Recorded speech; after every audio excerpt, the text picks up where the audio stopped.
Okay, this is my new ratcheting belt.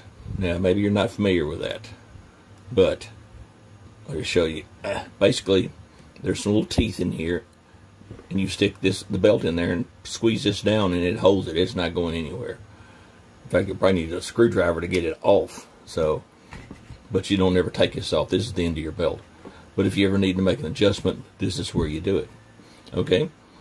Then all you do is you slide this through here, through there,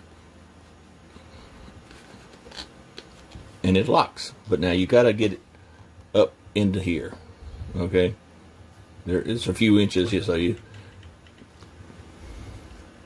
as you can see, that's where it starts. So you got to get this part up to where that hook is, and then it locks into place, and it's not going nowhere. But all you got to do to open it, pull up on this. There you go. It's really neat, and this is high quality, man. This is maybe the nicest belt that I've got. So, all things considered, 5 stars and then some, because this looks like it cost a whole lot more than I paid for it. So, it's good, it's adjustable, tight, doesn't come loose, really well engineered, good materials, top-notch materials, 5 stars. Go get you one.